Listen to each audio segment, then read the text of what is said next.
Well, Bاسم, Beirs. it's good to see you. It's good to see you too. Last time, obviously, we did it remotely. Yes. You were here. I was in London, and you complained that it was an unfair situation. You couldn't see me. Your earpiece kept falling out. Yes. So I thought, okay, fair enough. I hear you.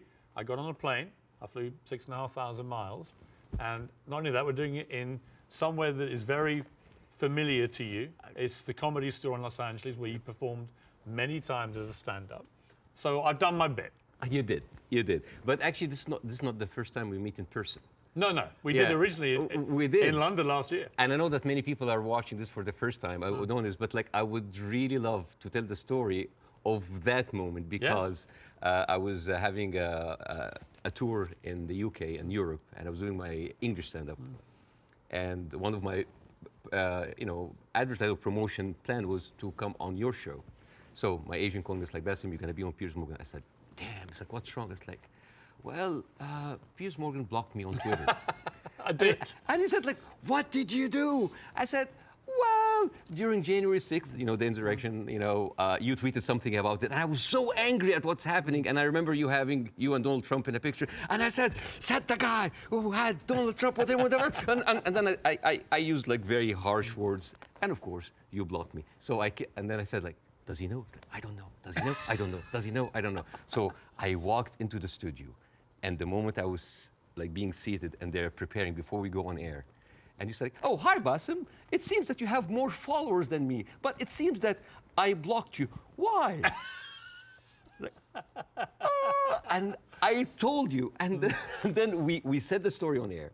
And it was funny because I made the joke, I was like, you have always been standing against cancel culture, and you just canceled me on Twitter. But we agreed that this is not canceling because this is your own space and you're free, but now you're unblocked me, and we're here. And we're here. And it was, and actually we agreed about January the 6th, by the way, just for the record. I was, don't know about you, maybe you weren't surprised, I was completely staggered by the response globally to our interview several weeks ago. Were you taken aback by the scale of it? Yes, of course, but I understand why.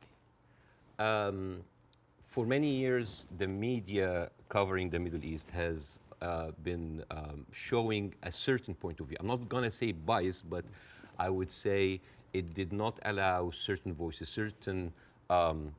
from the other side to be heard. And that is why you see the frustration. Whenever you speak to people in the Middle East, they tell you the same thing. They're not very happy with the coverage of the Middle East because our voices are not heard. Now, I am the least qualified person ever to talk about this conflict. And yet, just because I relate some of the talking points that we say and we hear the whole time, people felt heard. And when people have this feeling, they're happy. They have this response. They say, oh my God. For the first time, the West are actually hearing our point of view. Some of the point of view might not go well with other people, but at least we have a conversation. And I think that is the reason why people reacted that way. It's such an incendiary subject matter. I've never seen social media so ablaze with hostility on both sides. Did you actually, as well as enormous praise from the Arab world, did you also get criticized by some parts of the Arab world for not going perhaps hard enough? Oh, you didn't do that, you didn't do that. The thing is, this is like, you're damned if you do, you're damned if you're not. Right. If you don't speak up, why don't you speak up? If you speak up, you didn't speak up enough. If you're done, why are you if you speak up too much, oh, you're taking all the attention on you. And I love that fact because people always who accuse people of being the center of attention, they are actually not very happy that the attention is not on them. This is actually like a rule on social media.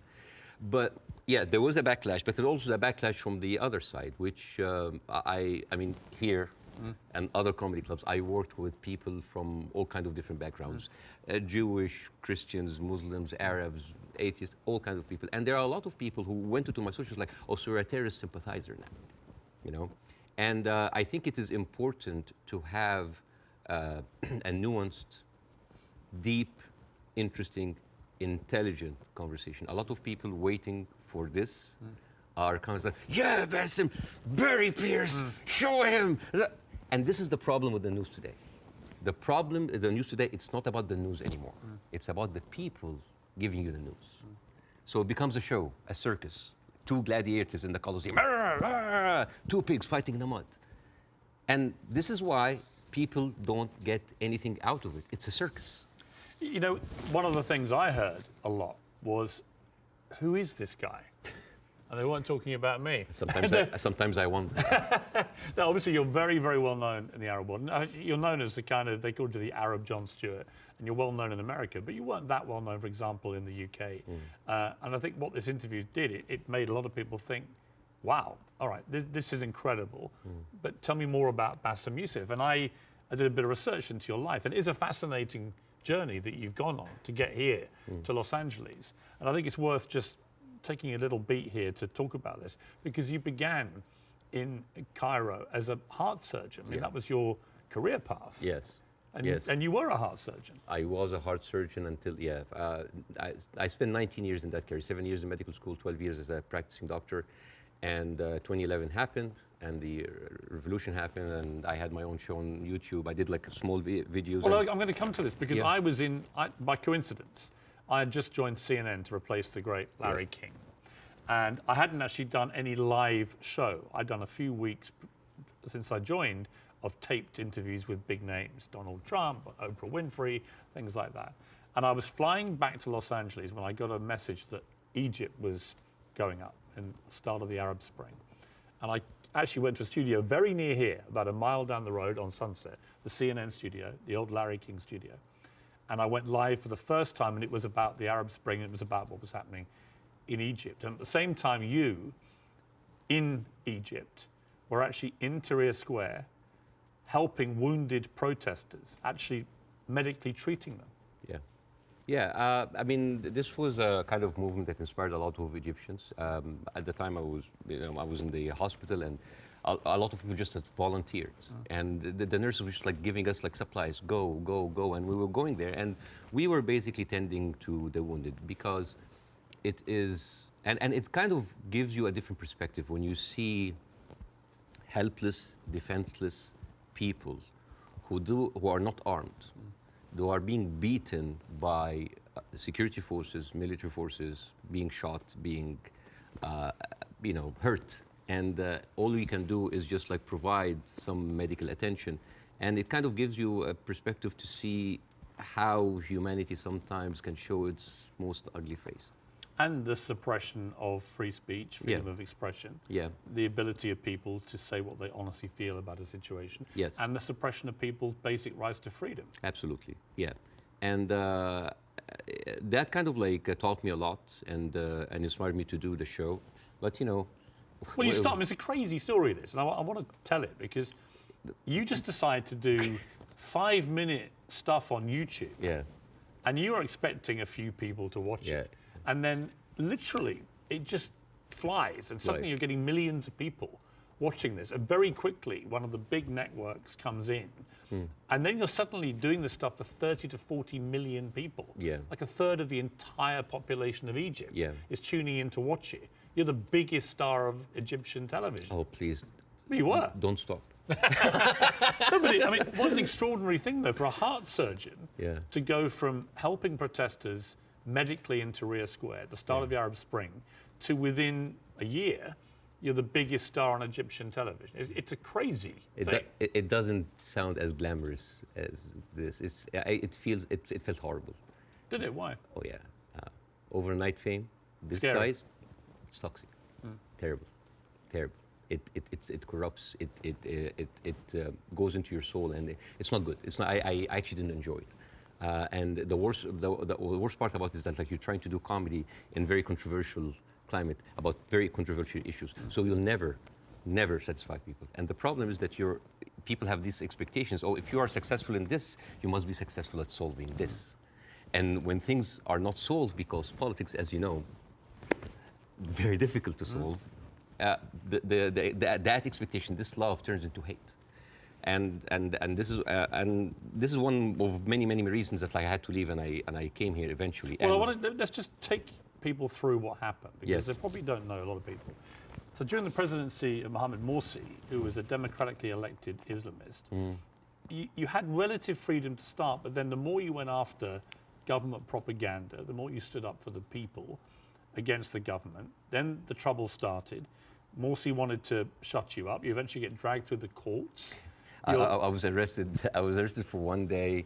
It was a warrant for my arrest, and then I turned myself in, and I was interrogated, and it was the funniest interrogation ever. And in my stand-up shows, I talk about that scene. Because the guards were reading the stuff out and laughing, right? Well, the guards were taking selfies with me, which is funny. Right. The exchange between me and the prosecutor, general prosecutor, was extremely funny. I mean, I don't like to victimize myself. I don't like, oh, look at that. I actually like to find humor. But why were you arrested? What was the criteria? Oh, yeah. I think the list was insulting Islam, insulting the president, spreading false rumors, and disrupting the fabric of society. And it was, I think the people in the room didn't know what to do with me because they ended up discussing my jokes. So it turned into a writer's room. And I was kind of like, how do you think we make this funnier? And it was the funniest exchange ever. And after 6 hours, I was let go. And was it scary though at the same time that suddenly the machinery was getting a grip of you? Because it was to get a lot scarier. But was it in that moment when you first got arrested, you thought, I'm being arrested for breaching my freedom of speech, right? For some reason, I just like went with the flow. I went to the interrogation wearing the big hat. I went to the show. It was just, I just wanted this to be a farce because I just like, you're really coming after the comedian. And I just tried to enjoy myself, but deep inside I was dying. Well, it gets serious enough where you may have died because actually Morsi gets, of course, deposed. In comes General El-Sisi in a coup, a military coup, and he doesn't find satire a laughing matter, particularly when the jokes are about him. You get blocked. They literally block your show from airing. I aired one episode, and it's interesting. This is a very interesting story because the first episode that was aired after the removal of the Muslim Brotherhood, everybody was waiting to see what I will say. Because by that time, all of the Islamic channels that were, I mean, like me and Islamic channel, like it's like they had 5 channels and they were like me and them going like that. They had like 5 channels and have only 1 hour a week. And then they were removed. And then a lot of the other dissident voices were also being shut down. Now, people are waiting. What will Basim say? And on the day that the show aired, the next day I went out and everybody's like, good, at least somebody is speaking. It was a very controversial episode. Nobody liked it. And yet everybody liked it because people said like, you're supporting the coup. No, you're the Muslim Brotherhood. Everybody accused me of something. All I did in that episode was just being a mirror of what is happening in the street and showing them how ridiculous it is. You didn't take a fixed position. Well, my position, depending on what's your position? What did you intend your position? My position was to show the ridiculousness of how the people now was like, oh, we got rid of Islamic fascism, but we are heading towards another fascism. There was a song that I did that was very controversial. People, and it's very funny. The pro-Muslim Brotherhood thought that this is a disrespect to the people who died, and on the other side, the people said that this is a disrespect to the army. And when you manage to offend everybody, you know you're right. Yes. And then the people in the middle, it's like, oh, you weren't tough enough. And I was told, that's like, why didn't you go after? The ceiling of freedom just went down, and I was just like, it was very difficult. It is very difficult to go against an authority that was very popular at the time. And especially a military authority with Oh, a yeah. lot of experience Oh yeah. of weaponizing these situations. Yeah. You had death threats. People would always choose, most of the time, they will always choose the military form rather than the religious form because they kind of like, at least they are not infringing on my personal freedom. Not yet. But you had threats on your life, didn't you? oh, all the time. I don't talk about that because like I have been having death threats like never stopped since 2011. Never stopped. Have they continued since our last interview? Oh yeah, they never stopped. People threatening to kill you? All the time. Why? For what reason? Oh, for just saying something that they don't like. Oh, because you are against Egypt, you're against Islam, you're against our president, you're against God. It never stops. It never stops. It doesn't bother you? I mean, if you die, you die. You know? If you die, you die. I mean, since when, whatever, like, no bodyguards deflected a bullet. You know, maybe the guy who was with Ronald Reagan. But Yeah. I think it's like whatever. Even like at a certain point, I actually had like private security. And then I told them I can't. I cannot live like that. If that's my destiny, if I die, I'll just die. You end up with your lawyer saying you got to get out of it. You got to get out of Egypt. It's Yeah. getting too dangerous. Yeah. Something bad's going to happen. You're going to Yeah. get arrested again and probably thrown in jail, or someone's going to try and kill you. And you flee to Dubai, and then you end up here in America. Yes. Was that always the plan, to eventually come to America, or was it expediency because of what happened?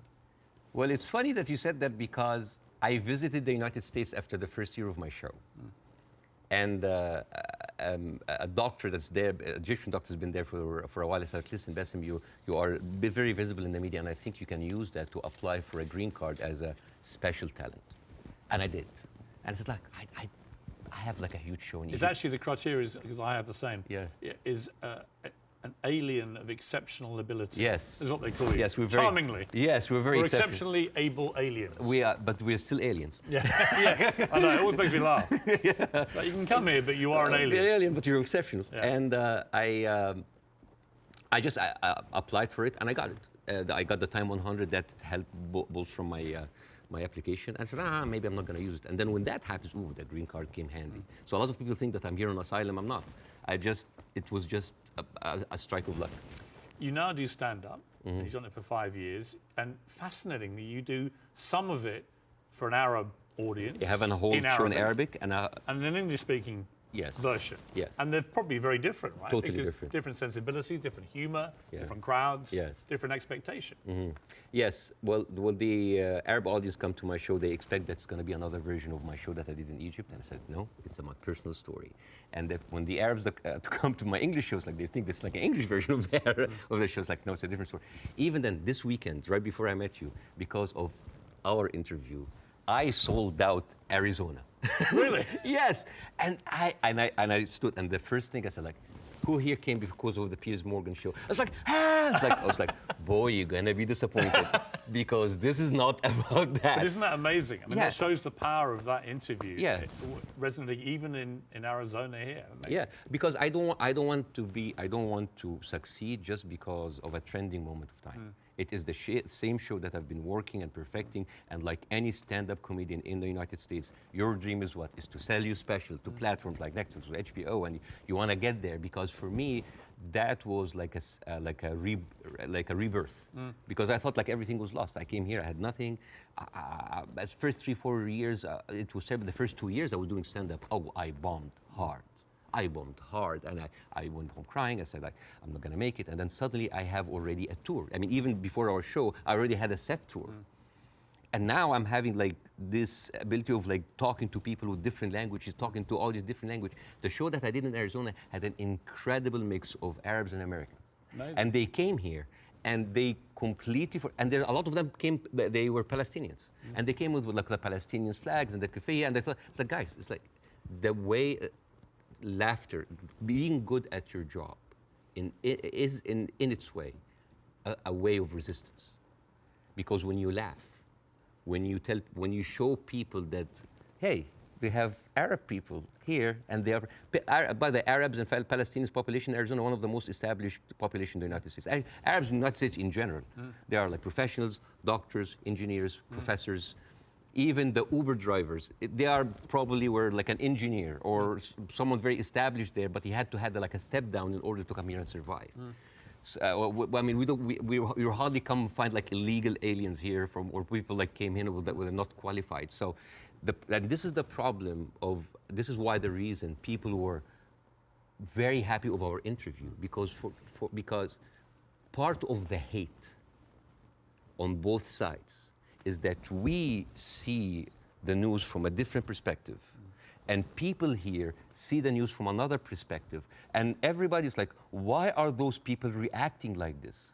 Because they don't see what the other person sees. And I hope in that interview that we can bridge that gap. Yes. Before we, can I Yes. show? Okay, so this is a gift from me and my wife. This is olive oil from the West Bank. Ah, Whenever I go to Jordan a lot, but my wife also like, ask for the oil from the West Bank. it's very good. It is the best oil ever. And the thing is, the olive trees, they survive up to 600 years. And they are passed from one generation to the other. And it is like a family heritage. And the way that you do it, so this is za'atar. Za'atar is basically thyme, and you add to it sesame and a bunch of herbs. And the way that you eat that, you take like a piece of bread. We don't have to do it now, maybe at the end of the interview. Yeah, we'll do it, yeah. And you soak it a little bit in the oil, and then you take the za'atar. And I'll demonstrate here. Chuk, chuk, chuk. And then here. I love it. Well, I love Arabic food. So at the end of the interview, you're leaving with this oil. So I will take that. It shows that. Well, yeah. thank you. And it's very kind of your wife. Thank you. Thank you very much for me. Well, I'm the one who bought it, but it's okay. Obviously, you started the last interview with, I mean, I would argue savagely dark humour involving your wife. How you've been trying to kill her, and she was using your kids as human shields and stuff. And I'll be honest and I'm with you. still trying to. But you know what? When I failed, you know what I did? I went out to the house and I just like randomly slapped other neighbors. So it's interesting. By mistake. Now this time I'm ready for you, okay? This time I'm ready for the humour. Oh, you're ready, okay. No, but it's interesting because last time I was very taken aback. And I remember thinking, as you were doing this right off the top, I remember feeling very uncomfortable, unusually uncomfortable, and thinking I didn't know how to react to that. I didn't know whether I was supposed to laugh or be silent, and I sort of ended up sort of slightly grimacing, half laugh and listening. And then I realized it was very powerful what you were doing. It was satirical, but it was savagely satirical and extremely effective. And that's why I think the interview did so well. But I'm not going to pretend that I found it easy to listen to it or to react to it, because I didn't. You know why? Because all I did was just take the talking points that's been in the media, not just for after October 7th, all through the conflict. It's always like, we need to kill it. All right. You need to kill 5? No, kill 10. You need to kill some? No, kill all. This is what satire does. You take reality, flip it on its head, exaggerate it, and then you can see how sometimes very uncomfortable and even sometimes stupid that sounds. Because I was just reacting to whatever the media is telling me. It's like, oh yeah, okay, let's do it. There's no pushback. So suddenly, the person who's proposing the most extreme measures is like, oh, we'll take it, oh no, that's too much. So that was like a very simple technique. I just took the talking point and just exaggerated. It was devastatingly effective, I think. Yeah. First, before we go any further, how is your wife's family? Because she is half Palestinian. Yeah. Are they okay? They're good. They're good. They are safe for now. Yeah. And as like the last week, there was no internet, as you have. Yes. You know, I saw you tweet at the IDF. It's like, how can they know? You know how many views that tweet's had? Nearly 40 million. Yeah. Me just saying, how are they going to see this message if you've cut the internet off? Yeah. I'm wondering if the IDF's like, why aren't the Palestinians liking my tweet? Because they don't see it. Right. No, but I thought that was a perfectly correct assessment of it. Yeah. But the reaction to that tweet I did was enormous, as everything is in this thing. And I had a lot of people say, finally, Piers, you get it, right? Finally, you get it. And I wanted to say, listen, I'm trying to reach a place where I get this, but it's an incredibly complicated issue for someone who is not Arabic or Jewish to poke their head into. And I've had to cover it as a journalist for a long, long time. I think I said to you before that I was editor of a Daily Mirror in England when we opposed the Iraq War, for example. So, you know, I have taken stands on this thing. On this one, I find, and I'm going to be completely straight with you, I discussed this with Jordan Peterson this week, and he did a pretty incendiary tweet in which he said, give them hell, Netanyahu, enough is enough. And he was actually very self-reflective about that in the interview we did this week, where he later issued a 20-minute video, because he said sometimes a one-line tweet can be unnecessarily inflammatory to people. Much better to take time to explain it. Here's where I've got to with this conflict now. I viewed what happened on October the 7th as an absolutely appalling atrocity, a terror attack of unimaginable horror. And I absolutely think that Israel has a right to defend itself from the people who committed it, Hamas. And I've questioned for the last 3-4 weeks, what is a proportionate response? And I have said repeatedly, I don't know the answer. I want people who have a view to have a view about that. And I'll ask you again, about where you think we are with this. I also acknowledge that Hamas live amongst civilian population in Gaza, and therefore if you do what the Israelis are currently doing, which is a ground offensive into Gaza, a lot of civilians are going to get killed. And at what point does that become disproportionate or even illegal? And I don't know the answers to those questions. And I have a moral quandary because my instinct is to say that Israel has no choice but to respond to what happened in a very forceful manner. I understand why they want to eliminate Hamas altogether. I understand that if they feel they can, then perhaps we can move to a two-state solution or peace or whatever it may be, although I don't think Netanyahu will ever be the person to do that. But the moral question for me is, at what point does this become disproportionate?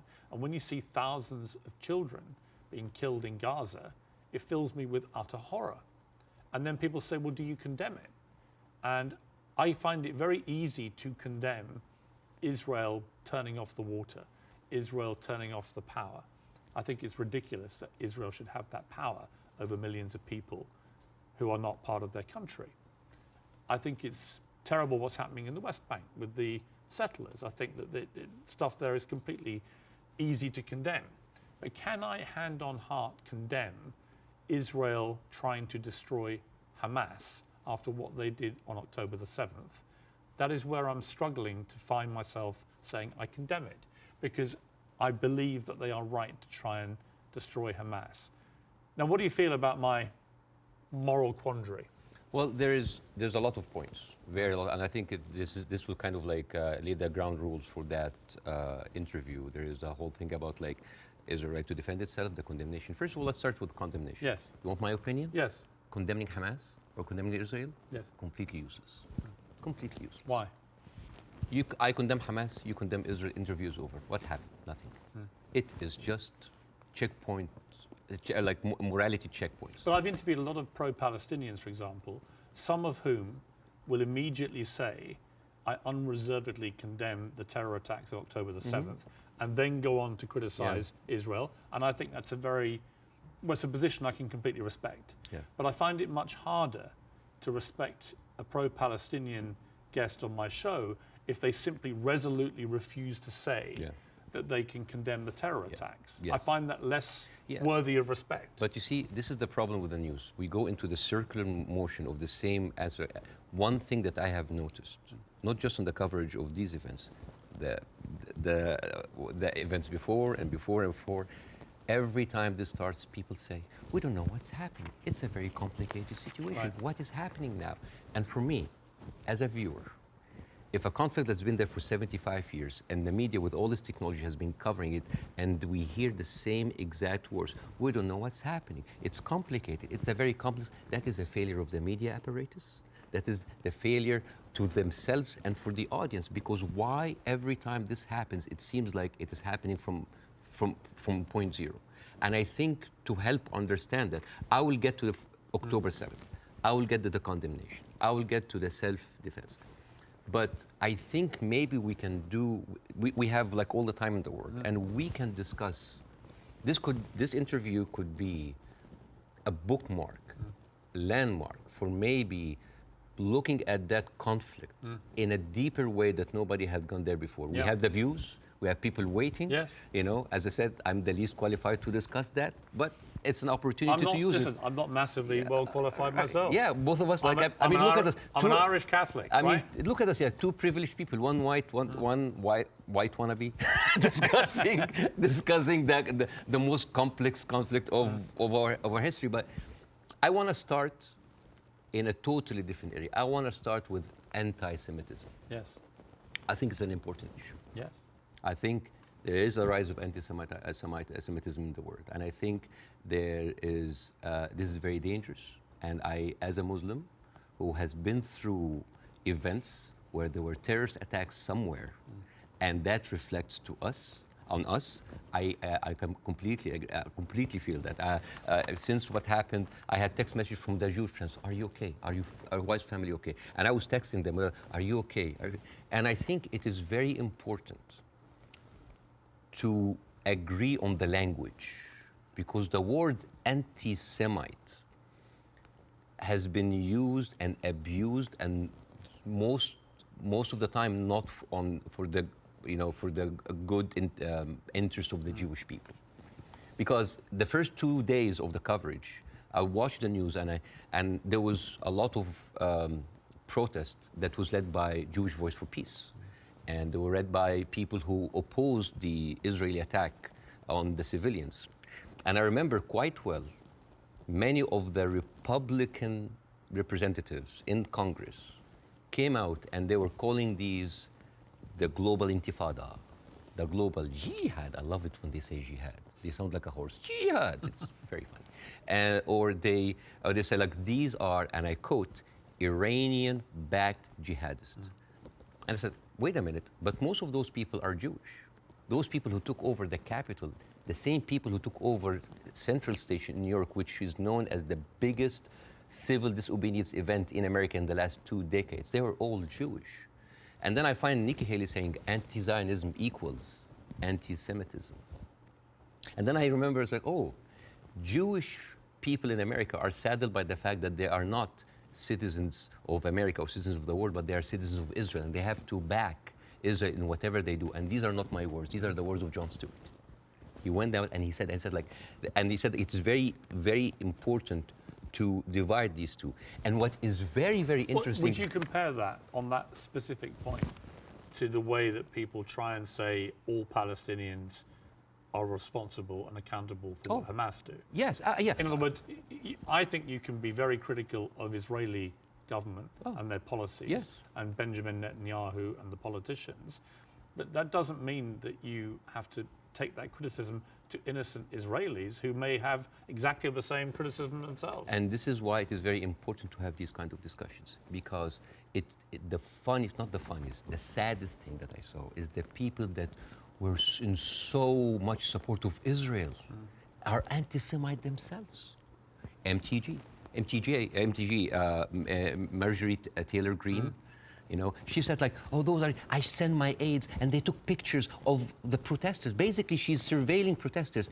And Marjorie Taylor Greene is very known for a very famous post in 2018 where she blamed the California fires on a Jewish space laser gun. Do you remember that? Do you remember that?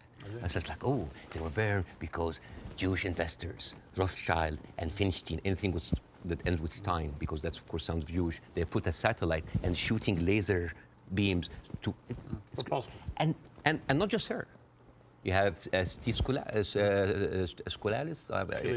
thank you so much. He is now the Speaker of the House, and he has been invited before for an organization that was funded by David Duke, the founder of the KKK. You have Kevin McCarthy, who is the former minority speaker, leader of the Republican Party in the House, and he accused Jewish billionaires of rigging the midterm. So how come those people are accusing us of anti-Semites? So here's the thing. So let's go to the equation that Nikki Haley put on Twitter. Anti-Zionism equals anti-Semitism. No, it is true. People who hate Jews, they're also anti-Zionists. It is true. And you could be someone who hates Zionists, who don't like Zionism, and you are Semite. You could even be Jewish. And guess what? You could be a Zionist, like those people, supporting Israel, and at the same time you hate the Jews, because the chant, Jews will not replace us, these echoed in Charlottesville. It did not echo in Gaza. I mean, in Gaza they say worse stuff in between the bombing, on their downtime. And these are the same people who are seen with Nick Fuentes, with Stephen Bannon. And you know what's most interesting? Trump had him for dinner at Mar-a-Lago. And all of those people are buddies with Benjamin Netanyahu. So how does this work? How does this work? And you know the people who speak against this, like Jon Stewart, like Bernie Sanders, like Naomi Klein, what do they call these people? What do they call them? Self-hating Jews. And you know what else now they call them? They call them capos. Capos. You know what's capos? Capos, basically these were the Jewish inmate in Auschwitz that were forced by the Nazis to stand as guards on their own inmates. You see how degrading this is. And this is the way to shut down conversation. Anti-Semite, Islamophobe, you hate America, you hate the military, you hate Egypt, war on Christmas. This is how you shut an environment that does not allow disagreement is not an environment made for let me growth. a- It's an okay. environment made for control. Let me ask you this. Say, take the student protests in Yes, sir. America, universities. I have no problem instinctively with students protesting. It's actually part of the DNA of being a student, right? But I do have a problem with two things. One, the protests that happened almost immediately after October the 7th, within hours, which were clearly, deeply, deliberately inflammatory and hurtful to Jewish people. Secondly, I have a real problem with the students who were beaming direct pro-Hamas slogans onto buildings on campuses in America. You know, I'm all for free speech, and I really am. The whole show is predicated on that. But not to the point where you see Jewish students barricaded into libraries because a mob is descending on them. There is a distinction to me between people who are obviously overtly, I mean, there was a professor at Cornell University who was literally seen in public shouting how exhilarated he felt by the attacks of October the 7th. He still hasn't been fired, that guy. I think that crosses a line. Do you? Yeah, I do not like this way. I mean, I can understand why, but I don't condone it. I would never, because you have to understand these people, again, I'm not supporting them. I just want to make sure about two things. The reason that I started with anti-Semitism, because I wanted to make sure to clear any confusion that when I speak about Israel, I'm speaking about Israel. Yes. When I speak about Jewish people, I'm speaking about Jewish people. Yes. When I speak about my Zionists, I'm speaking about Zionists. It was very, because No, I think it was very powerful that you did that. Yeah, I have and to be careful. That's the first thing you did, because I think it's really important. Yeah, but at the same time, when I tell you why does that happen, it doesn't mean that I condone it. There's a difference between explanation and justification. Those people who are exhilarated, the way that they see, this is the same reason why people were so happy about the interview. What do they see? They see Israel as a criminal state who is killing their people, and in the same time, they are supported by the international community and America. They have no guns, they have no superpower backing them. All they have is just a feeling of happiness, like, yes, our enemies that we cannot touch them has been hurt. All they can think about, that these are their enemies that have been hurt, right? I'm not condoning this, but again, like when people were celebrating terrorist attacks, you know, against Western targets. Of course, I don't condone that. But why? Because those people has been, from a very young age, what have they seen? They're not being heard by the media. The plight and the suffering of the brothers in Israel, in Palestine, in the Arab world, are not being heard. People in Iraq, you know, like when America and Britain invaded Iraq, right? What the Arabs saw? It's like two superpowers are coming in on just regular people. So whenever there was like a bomb or like an attack on American troops, people would celebrate. Yeah, they're our enemies. Emotions are very inflammatory, and it is not right. But those people have nothing else. All they can is just like shout. All they say is like to rejoice. It is not right. Again, I'm explaining why is this happening, because it's like, yeah, if I cannot get you, I'm just gonna scratch your eyes. I'm gonna scratch your eyes because you've been beating me all the time, and you have the whole international community backing you up, and all I can do is scream. Is it right? No. But it is understandable. Again, it's not the right thing. But no, it's not like understandable. It's like, oh, no. But again, it is an explanation. Now, hate. And again, this is another way why this has been magnified in the media so much. What does the Western audience see? They see people rejoicing for the death of innocent civilians in Israel.